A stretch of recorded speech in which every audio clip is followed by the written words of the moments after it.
Nagpur has a place called Zero Mile, which is the geographical center point of the country. In a way, Nagpur is also the center point of Indian politics, or at least the BJP politics. It is the headquarters of RSS. It is also the stronghold of BJP leader and Union Minister Nitin Gadkari ji. Today we are in Nitin Gadkari ji's house to do an interview on a range of topics. We will be talking to him about Indian politics, the influence of RSS on BJP and on Indian politics, and the work done by Nitin Gadkari ji's ministry and the goals he has in his next term in office. Gadkari ji, thank you so much for having us in your home for the interview. Thank you. Nitin Gadkari ji, बहुत बहुत धन्यवाद PTI से बात करने का। बाहर तापमान 40 degree है और कुछ ही दिनों में चुनावी तापमान 100 डिग्री चला जाएगा, बॉइलिंग पॉइंट चला जाएगा। आज आपने रैली की, बहुत भव्य रैली की। तो इलेक्शन से शुरू करते हैं। प्रधानमंत्री नरेंद्र मोदी जी ने कहा है कि 370 सीट आएंगे भाजपा को और 400 पार एनडीए को। आपका क्या विश्लेषण है? जरा हमें गणित समझाइए कि कहाँ, किन राज्यों से इतनी सीट आएंगी। महाराष्ट्र से शुरू करते हैं, 42 सीट थे पहले। देखिए, राज्य वाइज बताने की कोई आवश्यकता नहीं है। इस बार साउथ में हमको बहुत अच्छी सफलता मिलेगी। नॉर्थ ईस्ट और साउथ में हमने जो काम किया है 10 साल में मोदी जी के नेतृत्व में, उसके परिणाम मिलना शुरू हुआ है। मैं मेरे ही डिपार्टमेंट से 3 लाख करोड़ के काम नॉर्थ ईस्ट में कर रहा हूँ। उसमें से 62,000 करोड़ के काम पूरे हुए हैं और करीब 1.5 लाख करोड़ के काम प्रोसेस में है, शुरू है, और 1 लाख करोड़ के काम और हम लोग शुरू करने वाले हैं। तो उसी प्रकार से तमिलनाडु, केरला, तेलंगाना, आंध्र प्रदेश और कर्नाटका, 5 स्टेट में हमारा प्रेजेंस बहुत कम था। इस बार तेलंगाना में, आंध्र प्रदेश में हमें बहुत अच्छी सफलता मिलेगी और उत्तर भारत में तो हमारा सब जगह हम जीतते आए ही है। तो इस बार मुझे लगता है कि 370 भारतीय जनता पार्टी और 400 के पार एनडीए जाएगी और हम अभूतपूर्व सफलता प्राप्त करेंगे, क्योंकि देश के लोग विकास चाहते हैं। निश्चित रूप से मोदी जी के नेतृत्व में लोगों के मन में होप है और इसका निश्चित रूप से उपयोग होगा और लोग हमें चुनकर देंगे, ऐसा मुझे लगता है। कुछ सर्वे ये भी कहते हैं और ये ऑपोजिशन का भी कहना है कि 270 से थोड़ा कम ही भाजपा रुक जाएगी। अगर ऐसा होता है तो फिर ये it becomes an open book कि प्रधानमंत्री कौन बनेगा। आप का क्या राय है इस पर? नहीं, हमारा पूरा विश्वास है कि हमें पूरी मेजोरिटी मिलेगी और 400 के पार हम जाएंगे और नरेंद्र मोदी जी देश के फिर से प्रधानमंत्री बनेंगे। इसके बारे में मेरे मन में कोई संशय नहीं। हम लोग नागपुर में हैं। नागपुर आरएसएस का हेडक्वार्टर्स भी है। आरएसएस का एजेंडा जो था वो सारे अचीव हो चुके हैं। राम मंदिर जो था और आर्टिकल 370 और यूसीसी।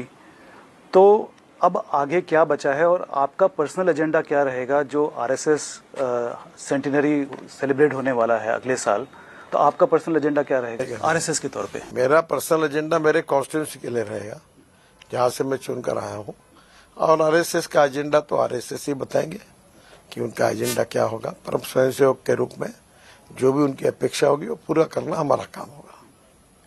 आपने जो कहा इलेक्शंस के बारे में कि 400 तो पार हो ही जाएंगे, ऑपोजिशन बहुत ही वीक हो चुकी है और भी वीक होती जा रही है। जैसे अब देखिए, जो केजरीवाल का जो प्रॉब्लम है वो कस्टडी में है। कांग्रेस के ऊपर इनकम टैक्स के का नोटिस आ गया है 1,800 रुपए का करोड़ का। तो ये ऑपोजिशन का कहना है कि जो लेवल प्लेइंग फील्ड था डेमोक्रेटिक कॉन्टेस्ट में, वो चला गया है। So isn't it necessary for democracy, in a democracy, for a level playing field to flourish? ऐसा है, कानून अपना काम करता है। हम कोई हमारे दिमाग से निकाल के कोई कार्रवाई नहीं कर रहे। जो कानून में जो कुछ कमियां रही है उसके आधार पर केसेस बनती है, वो किसी के खिलाफ बनती है। उसके पीछे भारतीय जनता पार्टी और मोदी जी का कोई संबंध नहीं है। अपनी एजेंसी अपना काम करते रहती है, सबके ऊपर वही काम चल रहा है। नहीं, वो बिल्कुल सही है, वो अपना काम कर रही है, लेकिन जो टाइमिंग जो है उसकी वजह से ऑपोजिशन बहुत ही ज्यादा वीक हो गई है। अपोजिशन वीक करना या स्ट्रांग होना ये हमारी जिम्मेदारी थोड़ी है। उन्हीं को जब एक समय हम 2 थे और हमारी हालत एकदम कम हुई थी तो क्या हमें कोई सहानुभूतिपूर्वक पैकेज थोड़ी मिला था। हमारी पार्टी हमारे कार्यकर्ताओं के भरोसे प्रतिकूल परिस्थिति पर मात करके बड़ी हुई, यही इतिहास है। उन्होंने भी प्रयास करना चाहिए, लोगों में जाना चाहिए और लोगों का विश्वास संपादन करना चाहिए। और ये बात जरूरी है कि जितना महत्व लोकतंत्र के 4 पिलर है और उसमें से जुडिशरी है, मीडिया है, लेजिस्लेटिव विंग है, एग्जीक्यूटिव विंग है, तो निश्चित रूप से लोकतंत्र को यशस्वी चलाने के लिए रूलिंग पार्टी और अपोजिशन पार्टी ये भी उतनी जरूरी है। अपोजिशन पार्टी ने अपना काम करना चाहिए, रूलिंग पार्टी ने अपना काम करना चाहिए और लोकतंत्र ये ऐसा तकाजा है कि ये बदलते रहता है। तो जो भी हो, जहां भी रोल मिले वहां मेहनत करके फिर से वो पोजीशन हासिल करने की कोशिश करना, ये अपोजिशन पार्टी के लिए महत्वपूर्ण है। ऑपोजिशन पार्टी का ये भी कहना है कि ईडी, सीबीआई, इनकम टैक्स उनको वेपनाइज किया जा रहा है रूलिंग पार्टी द्वारा।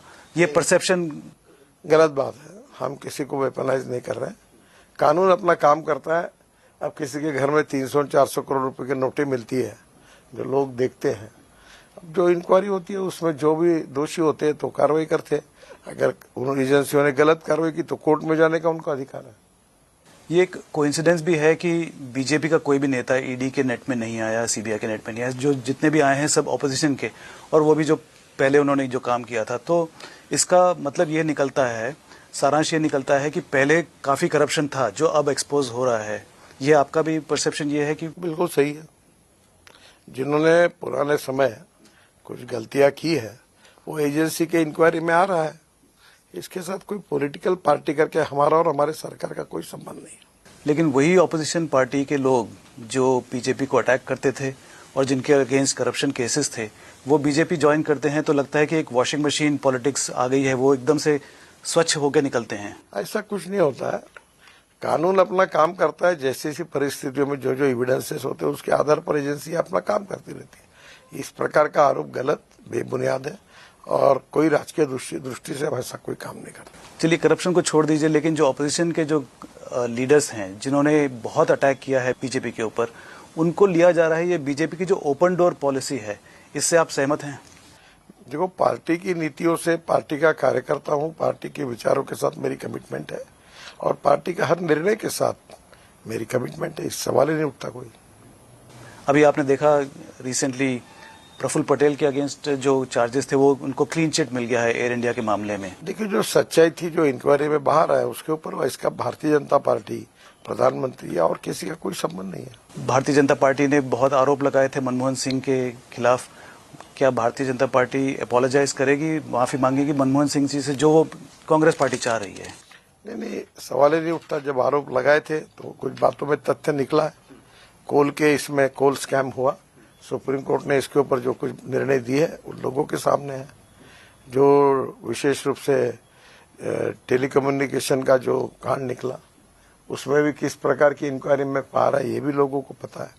तो उस समय की जो कमियां थी वो हमने उठाई थी और परिस्थिति अनुरूप ऐसे उसमें से जो बातें निकली वो सिद्ध हुई है और गलत है तो परिणाम भुगतने पड़ेंगे।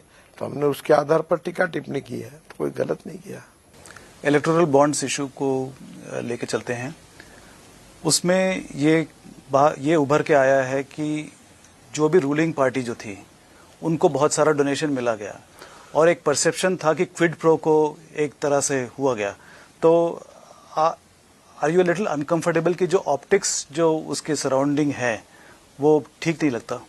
देखिए, मैं इसी एक मीडिया की टीवी मीडिया से बात कर रहा था तो ये तो होता ही है, जिसके टीआरपी ज्यादा होती है उसको ज्यादा रेट मिलता है एडवर्टाइजमेंट का, जिसके कम होती है उसको कम मिलता है। आज हम रूलिंग पार्टी है तो हमको एडवर्टाइजमेंट जैसे डोनेशन ज्यादा मिला। अगर कल कोई दूसरी पार्टी आती है फिर से तो उनको मिलेगा। जिस राज्य में वो सत्तारूढ़ है तो उनको फायदा होता है। पर overall political party ground reality है कि उसको भी पैसे की जरूरत है। तो कोई न कोई सुनिश्चित ट्रांसपेरेंट मार्ग आपको ढूंढना होगा। सुप्रीम कोर्ट में विचार हो रहा है, मैटर सब जुडिस है, तो मैं कुछ बोलना नहीं चाहता। पर सुप्रीम कोर्ट जो कहे उसके बाद ऑल पॉलिटिकल पार्टी ने मिलकर ये पॉलिटिकल पार्टी में, एक वर्ल्ड में कुछ पार्टी देशों में पॉलिटिकल पार्टी को पूरा सरकार फाइनेंस करती है, तो इसका कोई ना कोई ऑप्शन ढूंढना पड़ेगा, ऐसा मुझे लगता है। आप, you are one of the rare politicians who has a very good relationship with all kinds of politicians, including opposition politicians. It's a rare quality that that political leaders have. Given that your relationship is so good with everybody, कुछ advice देना चाहेंगे opposition को कि कैसे वो revive कर सकें अपने आप को? देखिए, सबका साथ, सबका विकास और सबका प्रयास, ये प्रधानमंत्री भी कहते हैं, हमारी भूमिका वही है। और जहाँ तक हम लोग जिस कन्विक्शन से हम बड़े हुए हैं कि जात, पंथ, धर्म, भाषा, सेक्स और पार्टी, किसी भी निकष पर हम डिस्क्रिमिनेट नहीं करेंगे। और इसीलिए मैं हाईवे बना रहा हूँ, तो यहाँ तक एक कॉन्स्टिट्यूंसी में करूँ और फिर छोड़ दो, ऐसा नहीं होता है। अगर मुझे कश्मीर से कन्याकुमारी हाईवे बनाना है और मैं बना रहा हूँ, तो जो जो कॉन्स्टिट्यूंसी जाता है वहाँ रास्ता बनाना पड़ता है। तो मेरे यहाँ कई अलग अलग सांसद भी आते हैं, अलग अलग पार्टी के आते हैं, और मेरी सोच यही है कि जो काम हो सकता है, नियम में बैठता है और सबका करना चाहिए, वही मैं प्रयास करता हूँ। और लोकतंत्र में यही अपेक्षा है। अटल बिहारी वाजपेयी जी अक्सर कहते थे कि मतभेद हो सकते हैं, मतभिन्नता हो सकती है, पर मनभेद नहीं होनी चाहिए। और आज हमारे देश में मतभिन्नता ये लोकतंत्र के लिए आवश्यक भी है, कोई उसमें प्रॉब्लम नहीं है, पर मत शून्यता ये हमारी समस्या है। जो भी पार्टी में, उस पार्टी की विचारधारा के साथ, कन्विक्शन के साथ, चाहे जीत हो चाहे हार हो, खड़े रहना ये बहुत महत्वपूर्ण होता है। मुझे याद है कि मैं इमरजेंसी के खिलाफ जब राजनीति में आया और जयप्रकाश जी के नेतृत्व में मैंने इस कार्य की शुरुआत की, तो हमें अनुकूल परिस्थिति नहीं थी, पर हम प्रतिकूल परिस्थिति में काम करते रहे। और करते करते एक दिन अटल बिहारी वाजपेयी देश के प्रधानमंत्री बने। आज मोदी जी पिछले 10 साल से देश में राज कर रहे हैं। तो निश्चित रूप से जनता अवसर देती है, पर उसके लिए पेशेंस रख के मेहनत करना पड़ता है। ये मत शून्यता की बात आपने रामनाथ गोयनका अवार्ड में भी कही थी, ये बिल्कुल सही बात है। ये कांग्रेस पार्टी, आपको लगता है कि मत शून्यता की तरफ जा रही है, और उनका फ्यूचर क्या होगा अगर इस तरह चलता रहा? अक्सर एक बात पर विश्वास रखता हूँ कि कोई पार्टी को उनके बारे में मैंने कहने के बजाय उन्होंने आत्म परीक्षण करना चाहिए। जहां तक मैं लोकतंत्र के एक कन्विक्शन के साथ लोकतंत्र पर आस्था रखने वाला कार्य करता हूं, मैं ये चाहता हूं कि I am very much proud of my conviction. मैं कभी छुपाता नहीं कि मैं भारतीय जनता पार्टी का कार्य करता हूं। राष्ट्रवाद, good governance and development and Antyodaya, ये हमारा सामाजिक आर्थिक चिंतन, हमारा उद्दिष्ट है। और हम राजनीति इसी उद्दिष्ट को पूरा करने के लिए कर रहे हैं। राष्ट्रवाद के रूप में इस राष्ट्र को सुखी, समृद्ध, संपन्न बनाना, विश्वगुरु बनाना, वर्ल्ड की तीसरी अर्थव्यवस्था बनाने का हमारा स्वप्न है। और आर्थिक दृष्टि से गांव, गरीब, मजदूर, किसान का कल्याण करते हुए हम देश के विकास को आगे लेकर जाएं। हम रोजगार की निर्मित करें, गरीबी दूर करें और देश का विकास करें। यही हमारा विचारधारा है और चिंतन है। और इसीलिए मैं अभी नागपुर में, आप कभी जाओगे तो पूछो सबसे, मैं राजनीति नहीं करता। मैं अक्सर ये कहता हूं कि we need to redefine the definition of politics. राजनीति है न केवल राजकारण और सत्ताकारण नहीं है। राजनीति का मतलब है समाज कारण, राष्ट्र कारण, विकास कारण और सेवा कारण। मैंने 40-45 हजार लोगों के हार्ट के ऑपरेशन करके दिए। हार्ट, कैंसर, जो स्ट्रेचर पर आया, ऐसे 350 लोगों को मैंने जापान और लंदन से, यूके से लाके पैर लगा दिए, जो दौड़ने लगे, फुटबॉल खेलने लगे, बुलेट चलाने लगे। मैंने कोविड के समय 100 करोड़ रुपए की साहित्य पूरे विदर्भ में दिया। ऑक्सीजन प्लांट बनाए, कॉन्संट्रेटर लाए। इतना ही नहीं तो वेंटिलेटर 500 दिए लोगों को। अभी मैंने 1 लाख लोगों को आंखें जांच करके चश्मे दिए। करीब 25,000 लोगों का कैटरेक्ट का ऑपरेशन मुफ्त में कर दिया। तो मैं ये कहता हूं कि एजुकेशन के क्षेत्र में, हेल्थ सर्विसेज के सेक्टर में लोगों की सेवा करना, ये भी राजकारण है। और मैं किसानों के लिए काम करता हूँ। मुझे आज 8-9 डिलीट्स मिले, डॉक्टरेट, उसमें से 4 जो है वो किसानों में काम करने के कारण मिली है। मैं वाटर कंजर्वेशन में काम करता हूँ। अभी हमने NHI में 78,000 पेड़ ट्रांसप्लांट किए। 4.5 करोड़ लोग 3 मीटर के नए पेड़ लगाए। पर्यावरण की रक्षा करना, और विशेष रूप से एग्रीकल्चर में diversification of agriculture towards energy and power sector, इस पर मैं काम कर रहा हूँ। मुझे बड़ी खुशी है। मैं 2004 से ये कह रहा था कि हमारा किसान अन्नदाता है, फिर ऊर्जादाता बना, अब बिटुमिन बनाने लगा, बिटुमिन दाता हुआ, और अभी पानीपत में परली से 76,000 टन पर ईयर हवाई ईंधन बन रहा है। तो बायो एनर्जी, बायो टेक्नोलॉजी का उपयोग करके बायोमास को बढ़ाना और किसान हाइड्रोजन तैयार करने वाला बने, ये किसान बायो एविएशन फ्यूल बनाने वाला बने। इथेनॉल तब आ गया है गाड़ियों में, मेरे पास गाड़ी है 100% इथेनॉल पे चलती है, 60% बिजली तैयार करती है। अगर हिसाब लगाया तो 25 रुपए लीटर पेट्रोल का भाव आता है। तो ये जो कुछ बातें हैं जिससे डोमेस्टिक हैप्पी ह्यूमन इंडेक्स, जिसकी यूनाइटेड नेशन ने चर्चा की है, इन सब प्रयासों से ये डोमेस्टिक हैप्पी ह्यूमन इंडेक्स, जिसको हम सुखांक कहते हैं, वो आगे बड़ा करना देश का, यही हमारा उद्देश्य है। और इसीलिए हम काम कर रहे हैं। केवल किसी व्यक्ति मंत्री बनेगा, एमपी बनेगा, एमएलए बनेगा, इसके लिए नहीं काम कर रहे हैं, और ये करना चाहिए।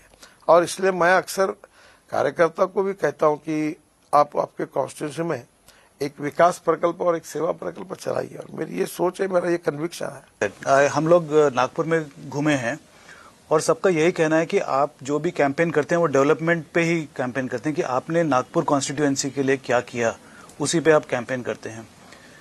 लेकिन हालांकि कई पॉलिटिशियंस जो इसमें नहीं मानते, वो धर्म जाति उस पे कैंपेन करते हैं, आपने कभी नहीं माना और नागपुर ने कभी वोट नहीं दिया। मैं कहता हूं कि नागपुर की जनता मेरा परिवार है।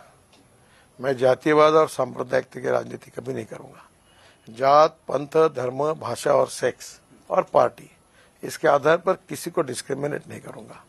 जो सही काम है वो सबका करूंगा, और गलत काम लेकर मेरा अपना आता है तो नहीं करूंगा। हालांकि आपकी पॉलिटिकल आइडियोलॉजी कुछ और थी जब आपने पॉलिटिक्स में कदम लिया, लेकिन अब आपकी आइडियोलॉजी सिर्फ ऐसा नहीं है। मैं जब था तो यही है, मैं जो कह रहा हूँ यही संघ के संस्कार है, ये विद्यार्थी परिषद के संस्कार है।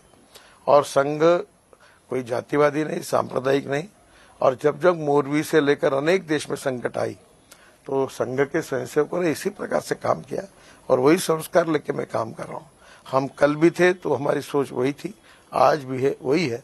अब काम करने के प्रकार आप नीचे में जाओगे, मेरे बिल्डिंग है, 5 बड़ी बड़ी एम्बुलेंसेस खड़ी है, एक आंखें जांच करने वाली 3 है, एक पैर लगाने वाली है, एक डेंटिस्ट का काम करने वाली है। तो मैं ये काम इसी को राजकारण समझता हूँ, और मेरा 80% टाइम सेवा करने में जाता है। जल संवर्धन में मैंने काफी गाँवों में पानी आया, दौड़ने वाले पानी को चलने के लिए लगाओ, चलने वाले पानी को रुकने के लिए लगाओ, रुके हुए पानी को जमीन को पीने के लिए लगाओ, गांव का पानी गांव में, खेत का पानी खेत में, घर का पानी घर में। मुझे अब जो 9 डिलीट्स मिले हैं उसमें से 4 डिलीट्स मुझे एग्रीकल्चर साइंस में मिली है। मैं गांवों को समृद्ध संपन्न बनाने के लिए कोशिश कर रहा हूँ। वो मेरी कॉन्स्टिट्यूंसी नहीं है। मैं किसानों में काम करता हूँ, उनकी आत्महत्या न हो इसके लिए प्रयास कर रहा हूँ। मैं 3 चीनी मिलें चलाता हूँ, बायोफ्यूल बनाता हूँ, अब हाइड्रोजन, अभी मैं एलपीजी बनाने का काम शुरू किया किसानों के साथ। मैं किसानों की फार्मर प्रोड्यूस कंपनियां इकट्ठा करके मैं अमेरिका और कनाडा में सब्जियां एक्सपोर्ट करता हूं, अनेक प्रकल्प चलाता हूं। इसके पीछे भावना यही है कि इनकी गरीबी, भूखमरी, बेरोजगारी कैसे मुक्त होगी, इनका विकास कैसे होगा, गांव में रोड कैसे बनेंगे, स्मार्ट सिटीज नहीं, स्मार्ट विलेज कैसे बनेंगे, ये मेरी सोच है। इसके लिए काम करता हूँ। आपको याद होगा मैं 2014 में जब मंत्री बना तो ये जो साइकिल रिक्शा था, 1 करोड़ लोग आदमी को ढोने का काम करते थे। राम मनोहर लोहिया कहते थे कि मैं इस रिक्शा में कभी नहीं बैठूंगा। दीनदयाल उपाध्याय कहते थे कि जिस दिन ये प्रथा बंद होगी वो हिंदुस्तान के इतिहास का सुनहरा दिन होगा। मुझे बहुत खुशी है कि 1 करोड़ लोगों का जो मानवीय शोषण हो रहा था उसमें 70% लोग शेड्यूल कास्ट और माइनॉरिटी के थे, और मैंने उस नियम बनाया, कानून बनाया, ये सब ई रिक्शा लाई, ई कार्ड लाई, और 1 करोड़ लोगों को मानवीय शोषण से मुक्त किया। ये मेरे लाइफ का सबसे अच्छा काम हुआ। तो मैं नेचुरली समाज के प्रति आवश्यकता के अनुसार सेवा भाव से काम करना चाहता हूँ, और मुझे लगता है यही राजनीति है, यही राजकारण है। जैसे महात्मा गांधी ने अंग्रेजों के खिलाफ संघर्ष किया, ये भी राजकारण सत्ताकारण नहीं था, वो भी राष्ट्रकारण था। हम लोग बहुत ज्यादा सत्ताकारण में जुड़ जाते हैं पर सही अर्थ उससे भूल रहे हैं। हम फिर से एक बार अब लौट चले और अपनी लाइन समाजकरण, राष्ट्रकरण, विकासकरण, सेवाकरण की तरफ लेके जाए तो हिंदुस्तान की लोकतंत्र में और मजबूती आएगी। शायद यही कारण है कि आपको माइनॉरिटी और दलित के भी वोट मिलते हैं यहाँ पर। हाँ देते, मैं जात पात मानता ही नहीं हूँ, मुझे नहीं कर रहे हैं। मैं ऐसी विचार से ऐसे ही चलूंगा। परिणाम क्या होगा उसकी मुझे चिंता नहीं है। मैं पेशावर राजनीति के नहीं, राजनीति मैंने ये पेशे के रूप में स्वीकार नहीं किया। Politics is instrument of socio economic reform, और इसके लिए मैं कुछ करना चाहता हूँ। मैं कोई बहुत बड़ा आदमी हूँ, मुझे बहुत बड़ी क्षमता है, सब कुछ करने की ताकत मेरी है, ऐसी मेरी धारणा कल भी नहीं थी और आज भी नहीं। पर मैं इतना जरूर है कि पूरे महासागर में एक बूंद तो जरूर हूँ। तो मैं कोशिश करता हूँ कि अपने पॉजिटिव काम से जितने बूंद में डाल सकता हूँ सागर में उतने डालने की कोशिश करूँ। चलिए थोड़ा पर्यावरण के बारे में बात कर लेते हैं। Would you like to see India rid of diesel and petrol cars altogether? 100% मेरा मिशन है। What is your target? What is the timeline? मैं डेट में और ईयर में नहीं बता पाऊंगा। Is it feasible? 100%। आप देखो, मैं इलेक्ट्रिक व्हीकल की बात करता था, तो आप जैसे पत्रकार लोग मुझे पूछते थे कहाँ से आएगी, कैसे होगा। अब इलेक्ट्रिक बसेस हर गांव में दिख रहे, हमारे यहाँ 500 बसेस चल गई। इलेक्ट्रिक स्कूटर आ गई, इलेक्ट्रिक कार आ गई। अब इंडियन ऑयल 300 इथेनॉल के पंप शुरू कर रहा है। अब फ्लेक्स इंजन की स्कूटर, मोटरसाइकिल बजाज, टीवीएस और हीरो ने बना ली, वो आएगी। ऑटो रिक्शा आएगी। फिर इसके बाद हाइड्रोजन की कार मेरे पास है। हमारा 16 लाख करोड़ का फॉसिल फ्यूल का इंपोर्ट है, जिसके कारण देश में प्रदूषण होता है। हम प्रदूषण मुक्त और ग्रीन, और सही में मैं ये मानता हूं कि अल्टरनेटिव फ्यूल और बायोफ्यूल हम देश में तैयार करके हमारे इंपोर्ट को खत्म करेंगे, और ये 16 लाख करोड़ देश के किसानों के जेब में जाएंगे। गांव समृद्ध संपन्न बनेंगे, वहां गांव के युवाओं को रोजगार मिलेगा, और इंपोर्ट बचने के कारण और वहां इकोनॉमी बढ़ने के कारण एग्रीकल्चर ग्रोथ रेट बढ़ेगा। ये मैं 2004 से कहते आ रहा हूं। काफी बदलाव हुआ है, और निश्चित रूप से इससे आने वाले 5-7 साल में पूरी परिस्थितियां बदल जाएगी। हाँ, आज एकदम ऐसा ट्रांसफॉर्मेशन इस साल में होगा, इतने दिन में होगा, ऐसी घोषणा तो मैं नहीं कर सकता, क्योंकि ये बहुत बड़ा कठिन प्रश्न है। ये कठिन है पर असंभव नहीं है। और जिस तेजी से इलेक्ट्रिक स्कूटर बढ़ रही है, इलेक्ट्रिक बसेस बढ़ रही है, इलेक्ट्रिक ट्रक आ रही, इलेक्ट्रिक कार पॉपुलर होगी, वेटिंग लिस्ट है इलेक्ट्रिक कार के लिए। तो मुझे लगता है कि आने वाला समय निश्चित रूप से अल्टरनेटिव फ्यूल और बायोफ्यूल का होगा, और ये सपना निश्चित रूप से पूरा होगा। दिस इज योर विजन और it's your goal? How? And you are absolutely. It's my vision, it's my conviction. I have to work for that, and with my positivity and confidence. मैं अहंकार के रूप में नहीं कह रहा हूँ, मैं इतना ही कहूंगा, it's difficult but not impossible. ये सपना जल्द से जल्द पूरा होगा। और आपको अगर मैं कहूंगा कि 2004 में यही बात मैं करता था, लोग हंसते थे। अब मैं हाइड्रोजन की गाड़ी कोई घूमता और बताता हूँ, देखो हाइड्रोजन पे गाड़ी चल रही। अब फ्लेक्स इंजन की गाड़ी नीचे में मेरा खड़ी है, मैं दिखा दो, आप चक्कर मार के आइए। 100% इथेनॉल पे चलती है, पोल्यूशन 0। इलेक्ट्रिक की गाड़ी तो घर घर में आ रही है, 300% राइज हो गया। तो जो लोग इसको बोलते थे ये संभव नहीं है, असंभव है, जिनको लगता था कैसे होगा, अब वो लोग बदल गए। 2004 से अभी 2024 से 20 साल में मैं लगातार ये बात कहते आया। अब लोग बदल गए, लोग विश्वास रखने लगे। निश्चित रूप से बदलेगा। अभी हेवी इक्विपमेंट में हाइड्रोजन पे आए। टाटा ने ट्रक बनाए आईसी इंजन के, जो टाटा और अशोक लेलैंड ने, वो हाइड्रोजन पे चलते हैं। बड़े प्रमाण पर एलएनजी के ट्रक आए, सीएनजी के ट्रक आए, और बायो सीएनजी अब बनने लगा। 350 फैक्ट्री देश में बायोमास से, परल से सीएनजी बना रही। तो निश्चित रूप से रिवॉल्यूशन हो रहा है, होगा, जिसका इंपोर्ट खत्म होगा, और ये देश आत्मनिर्भर भारत बनेगा, ऐसा मेरा विश्वास है। As a first step, hybrid vehicles पे जो इतना जीएसटी लगता है 28% का, उसको कुछ रिड्यूस करने का कोई प्लान है? मैंने वित्त मंत्री को रिक्वेस्ट की कि हमने इलेक्ट्रिक व्हीकल के लिए 5% जीएसटी रखा है, पर जो 40% बायोफ्यूल और 60% बिजली तैयार करती है, ऐसे जो फ्लेक्स इंजन है, इसके ऊपर 12% करेंगे, तो नेचुरली इसको प्रोत्साहन बढ़ेगा। पर उनके विचाराधीन है, पर मैंने उनको रिक्वेस्ट की है। उसमें एक्सचेकर को काफी लॉस भी होगा, अगर जीएसटी रिड्यूस करते हैं। ये लॉस होगा, आजकल मॉडरेट मिलता है। अच्छा, ये पिछले 10 सालों में हाईवेज जो है कि 790 किलोमीटर बने हैं, और आगे और आप कुछ 6000 किलोमीटर और हाईवे बनाना चाहते हैं। तो in this context, isn't there a need to rebalance our green laws versus our development goals? Many times the environmental laws come in the way of sir, development? आपको मैं केवल इन्वायरमेंट में हम क्या कर रहे हैं वो आपको बता रहा हूँ। हमने दिल्ली के UR2 में, अहमदाबाद डोलेरो में, अभी चंडीगढ़ में, सब जगह पर हमने करीब 90 लाख टन से ज्यादा म्यूनिसिपल वेस्ट यूज किया है। 90 लाख टन से। बाम्बू का क्रैश बैरियर यही से वरोड़ा और वणी 2 घंटे में आप जाके देख सकते हैं। हमने पहली बार क्रैश बैरियर बनाया। हमने फ्लैश का पूरा उपयोग हम कर रहे हैं इकोलॉजी और एनवायरनमेंट के हिसाब से, क्योंकि जिसके कारण विशेष रूप से देश की इकोलॉजी और एनवायरनमेंट को प्रोटेक्ट करना अतिशय आवश्यक है। जो स्टील इंडस्ट्री में स्लैग निकलती है उसका उपयोग कर रहे हैं हम। प्लास्टिक में हम 7% प्लास्टिक और वेस्ट टायर से जो रबर निकलता है वो यूज हम कर रहे हैं। हमने इकोलॉजी और एनवायरनमेंट के हिसाब से काफी निर्णय किए और मैं अक्सर मानता हूं कि हमें देश की इकोलॉजी एंड एनवायरनमेंट को भी प्रोटेक्ट करना है और डेवलपमेंट भी करनी है। अभी आपने जो आंकड़े बताए, अब हम वर्ल्ड का लार्जेस्ट हाईवे नेटवर्क है और मैं कहता था कि 24 के पहले हमारा हाईवे नेटवर्क 24 जब समाप्त होगा तो अमेरिका के बराबर होगा। अब मुझे बीच में अमेरिका से लोग आए, उन्होंने कहा हमारा ऑब्जेक्शन है तुम जो कह रहे हो इस पर, क्या है? बोले आपका रोड नेटवर्क नेशनल हाईवे का अमेरिका से अच्छा है। तो आज जिस प्रकार के हाईवे बन रहे, दिल्ली से देहरादून 2 घंटे में, दिल्ली से जयपुर 2 घंटे में, दिल्ली से अमृतसर 4 घंटे में, दिल्ली से कटरा 6 घंटे में, दिल्ली से श्रीनगर 8 घंटे में, दिल्ली से मुंबई 12 घंटे में और दिल्ली से देहरादून 2 घंटे में। और आप मुकामा बता दो, चेन्नई से बेंगलोर अभी दिसंबर तक 2 घंटे में होगा, बंगलोर से मैसूर 1.25 घंटे में हुआ। तो लोग अभी ऐसे 36 और एक्सप्रेस हाईवे हम बना रहे, कश्मीर से कन्याकुमारी तक, और सब लोग देख रहे हैं।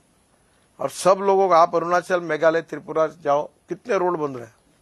आप कश्मीर में जाओ, कितने बन रहे हैं। हम 2.5 लाख करोड़ की करीब 384 किलोमीटर तो टनल बना रहे हैं। भारतमाला जो था फर्स्ट वो 34,000 किलोमीटर का था, फिर भारतमाला 2 और 9,000 किलोमीटर का है। तो हमने जिस प्रकार से काम किया, अभी नेशनल हाईवे का काम लगभग समाप्ति के पर है। हमने पूरे इसमें 2 लेन, 4 लेन, 6 लेन, 8 लेन, 16 लेन तक के रोड बनाए।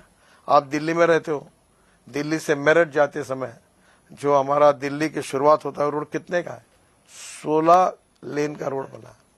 तो आज हमने अभी हमने चेन्नई में बना रहे। अभी यहाँ मेरे यहाँ देखो आप, नीचे में रोड है, ऊपर में ब्रिज है, ऊपर में मेट्रो है।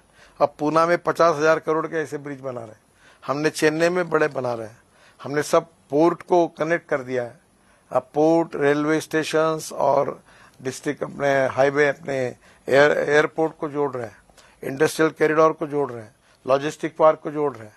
तो मुझे लगता है कि जिस प्रकार से इंफ्रास्ट्रक्चर हम डेवलप कर रहे हैं, हम जो लॉजिस्टिक कॉस्ट 14 से 16% है, 2024 समाप्त होगी तो हमारी लॉजिस्टिक कॉस्ट सिंगल डिजिट 9% पे आएगी। एक्सपोर्ट में हम और कॉम्पिटिटिव बनेंगे और हमारे देश में एक्सपोर्ट बढ़ेगा, देश की वेल्थ बढ़ेगी, रोजगार बढ़ेगा और देश आत्मनिर्भर भारत बनेगा। और जो प्रधानमंत्री जी का सपना है कि 3rd लार्जेस्ट इकोनॉमी हम जरूर बनेंगे। There is no doubt that the highway infrastructure is superb, but there are still bottlenecks in the form of toll gates. आपने कहा था कि वो satellite based toll system start करेंगे, जो कि अभी लॉन्च होना था इस महीने से, अप्रैल 1 से। थोड़ा भी इलेक्शन के कारण रुका हुआ है, क्योंकि कोई निर्णय नहीं कर सकते, कोई नया कुछ कर नहीं सकते। इलेक्शन के बाद हम जल्दी इसको शुरू करने की कोशिश करेंगे। सैटेलाइट बेस्ड टोल सिस्टम, आप जहां से निकलोगे वहां कैमरा आपका नंबर प्लेट से, और हमने जो आपको हमारा फास्ट ट्रैक दिया है उसका भी स्टिकर लगा हुआ है, दोनों से फोटो निकाल लेगा। जहां से निकलोगे वहां निकाल लेगा। जितना आपने प्रवास किया उतना ही पैसे का टोल आपके बैंक अकाउंट से निकल कर जमा हो जाएगा। टोल नाके नहीं रहेंगे, कहीं रुकने की जरूरत नहीं ना, no. So it will be a continuous smooth passage all the way from one end to another. That will be an amazing achievement. Yes. Zojila Tunnel, what is the status? It was supposed to be completed in 2019. वो क्यों रुका हुआ है? मैं अभी तो 75% हुआ है और -8 डिग्री टेम्परेचर, और साल भर में 4, 4.5, 5 महीने काम करने को मिलता है। बहुत कठिनाई है। कारगिल पहाड़ी के नीचे वो है, हिमालय के बिल्कुल सेंटर में, तो स्वाभाविक रूप से तकलीफ है, पर 70-75% काम पूरा हुआ है। मेरे हिसाब से 24 समाप्त होने तक काफी काम हो जाएगा और 25 की शुरुआत में हम उसको निश्चित रूप से लॉन्च करने की कोशिश करेंगे। 25 की शुरुआत में, जनवरी फरवरी में। बिल्कुल। और एक और आपका प्रोजेक्ट है लक्षद्वीप आइलैंड को डेवलप करना, वो कहाँ तक पहुंचा है, क्या है प्लान, क्या है? अंडमान और निकोबार का हमने काफी डेवलपमेंट किया कर रहे हैं। वही इन्वायरमेंट की अड़चन आती है, वो CRZ के प्रॉब्लम आते हैं। हमने प्रोजेक्ट तैयार किए हैं, कोशिश कर रहे हैं। अब जब फॉरेस्ट एनवायरनमेंट अगर क्लियरेंस नहीं देती तो हम रोड कैसे बना पाएंगे? ये judicial interference does it come in the way of development? आते अभी मेरे यही के घर में, महल में मैं रहता था, एक रोड मैंने 4 लेन किया, पूरा डेंस पॉपुलेशन की, मुझे 12 साल लगे। अभी कम से कम 30-40 बार कोर्ट केसेस हुई है। ये देखो, मैं इकोलॉजी और इन्वायरमेंट को प्रोटेक्ट करना चाहता हूँ। जिसकी रोड में जमीन जाएगी, दुकानें जाएंगी, घर जाएंगे, उनको बाजार भाव से ज्यादा कीमत देना चाहता हूँ, और पर्याय होगा तो पर्याय देना चाहता हूँ। किसी का नुकसान करके रोड नहीं बनाना चाहता हूँ। अब इकोलॉजी एंड इन्वायरमेंट को प्रोटेक्ट करके हमको डेवलपमेंट को करना है, यही हमारी सोच है। हम कोशिश कर रहे हैं। अड़चने आती है, मैं लोगों को अक्सर एक बात कहता हूँ, मैं उसकी तकरार नहीं करता। मैं कहता हूँ, there are some people who convert problems into opportunities and there are some people who convert opportunities into the problem. Let us accept as a challenge और प्रॉब्लम को रिजॉल्व करके चलते रहो, यही बात अच्छी होती है। I will ask you in a different way. Is it fair to have a policy that diesel vehicles should be scrapped in 10 years in NCR region, for example? Sir अभी तो उसमें बदल भी गया है। हमने 15 साल का पीरियड रखा है पेट्रोल कार्स के लिए। सर डीजल में निश्चित रूप से पोल्यूशन ज्यादा होता है और भाव अच्छा है, पर आज मेजोरिटी गरीब लोगों के पास ट्रक्स है, तो नेचुरली मैं कहता हूं कभी डीजल का ट्रक CNG पे कन्वर्ट कर लो तो पोल्यूशन एकदम 20% पे आता है। तो गरीब लोग हैं, बैंकों का कर्जा उनके ऊपर है, और सुप्रीम कोर्ट के निर्णय का आदर करते हुए वे आउट कैसे निकालेंगे, ऐसी कोशिश करते रहते हैं लोग। तो आपकी कॉन्स्टिट्यूएंसी पे आते हैं। पिछली बार आप 2,15,000 मार्जिन से जीते थे।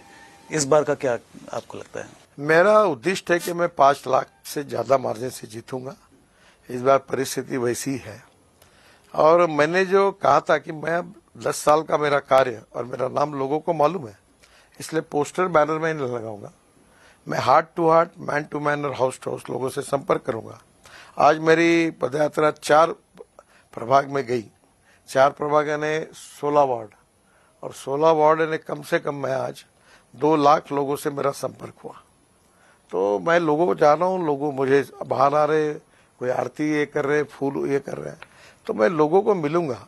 पर ये मेरे बारे में गलत स्टेटमेंट छपा गया कि मैं प्रचार में जाऊंगा, मैं वोट नहीं मांगूंगा, ऐसा मैंने नहीं कहा था। और मैं किसी को खाऊंगा और पिलाऊंगा भी नहीं। मैंने ये कहा कि मैं जो इलेक्शन के आदर्श सिद्धांत है, लोगों को मिलना, बुजुर्ग लोगों के आशीर्वाद लेना और लोगों के घर घर जाना, इसी सिस्टम का उपयोग करूंगा, यही मैंने कहा था। तो आप प्रचार करेंगे, अपने स्टाइल से करेंगे? बिल्कुल कर रहा हूँ, हाँ। और मैं बड़े बुजुर्ग लोगों के घर गया, नागपुर के करीब 50-60 बड़े लोगों को, अलग अलग धर्मों के लोग हैं, पैर छूकर उनके आशीर्वाद लिया। जो नागपुर का जो परिवर्तन हुआ है 10 साल में, शायद वही है आपका प्रचार है? अब तो मुझे कहने की जरूरत नहीं। आप नीचे उतरो, किसी को टपरी वाला, चाय वाला, आप ही 100 लोगों को पूछो, एक खादा भी आदमी आपको शायद मेरे विरोध में नहीं मिलेगा। आप ही टेस्ट कर लो। मैंने लोगों की सेवा की है, नागपुर की जनता को अपना परिवार माना है। यहाँ युवाओं को 1 लाख लोगों को मिहान में रोजगार दिया है, और 5 साल में 1 लाख नए रोजगार खड़े करूंगा। मैं यहाँ के सर्वांगीण विकास के लिए वैसे देश में काम करता रहा, राज्य के लिए भी काम करता रहा, विदर्भ के लिए करता रहा और नागपुर के लिए भी करता रहा। यहाँ तो मेरी जिम्मेदारी है, मैं करते रहता हूँ। और इसलिए नागपुर में दुनिया में जो कुछ अच्छा है वो नागपुर में लाता हूँ। यहाँ का म्यूजिकल फाउंटेन वर्ल्ड का सबसे बेस्ट हुआ है। यहाँ पहली बार एशिया रिकॉर्ड बना, नीचे में रोड, ऊपर में फ्लावर, ऊपर में मेट्रो। ये पहला शहर है जो टॉयलेट का पानी बेचकर 300 करोड़ साल के कमाता है। 300 करोड़, हाँ। पावर जनरेशन के लिए कोराडी खपड़। ये यहाँ उत्तर के बाजू में एक डिफेंस की रेलवे लाइन थी, 35 हेक्टर, 2.5 करोड़ में मैंने खरीदी की है महानगर पालिका के लिए। हफीज कॉन्ट्रैक्टर ने डिजाइन बनाया लंदन स्ट्रीट करके, उसको हमने ऑरेंज स्ट्रीट अभी बनाया ना। और अभी तक 24 पैकेजेस है, 4-5 पैकेज हुए तो 450 करोड़ महापालिका को मिले, 2.5 करोड़ लगाकर अब महानगर पालिका को 2000 करोड़ मिलेंगे। और उसमें स्विमिंग टैंक, हेल्थ क्लब, सब जिम भी होगा, भाजी मार्केट होगा, मटन मार्केट होगा, पार्किंग होगा। और ये सामने बिल्डिंग दिख रही है, ये उसी की है। और एक रेलवे लाइन को लेके हम 36 मार्केट बना रहे हैं, होलसेल किराना, और इनको हमने नागपुर के बाहर 48 एकड़ जगह देकर एयर कंडीशन मार्केट बना रहे हैं। हर जगह पर हम जो जगह सब्जी मार्केट, 1 लाख बस्ती के मांगे पीछे एक सब्जी मार्केट, एक मटन मच्छी और फ्रूट मार्केट करेंगे। हॉकर्स के लिए फूड मॉल बना रहे हैं। तो ये शहर की मेरी एक सोच है। 350 खेलने के मैदान बना रहे हैं। अभी मैंने क्रीड़ा महोत्सव किया, हमारे यहाँ मेंबर ऑफ पार्लियामेंट को खासदार कहते हैं, खासदार क्रीड़ा महोत्सव। 70,000 खिलाड़ी खेले 17 दिन, 1 करोड़ 66 लाख रुपए के अवार्ड दिए। फिर सांस्कृतिक महोत्सव किया। सांस्कृतिक महोत्सव में करीब 50,000 लोग रोज आते थे। वर्ल्ड के भारतीय प्रसिद्ध कलाकार आए बड़े बड़े, और 16 दिन कार्यक्रम हुए।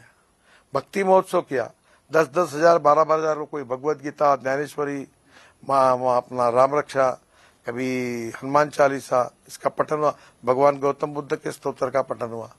फिर एडवांटेज विदर्भ किया, उसमें यहाँ इंडस्ट्रियल डेवलपमेंट और रोजगार मिले, इसके लिए देश के बड़े बड़े उद्योगपति आए। मैंने एग्रो विजन किया, जिसमें विदर्भ के 5 लाख किसान 4 दिन आए।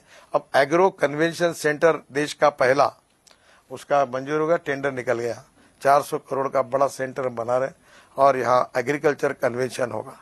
तो मैंने इस शहर में बगीचे तैयार किए, वाटर बॉडीज तैयार की, तालाब अच्छे बन रहे हैं, और गरीबों को मकान बन गए, मिल गए, नए प्लान सिटी डेवलप हो रही, 24 घंटे पानी देने वाला ये पहला शहर है।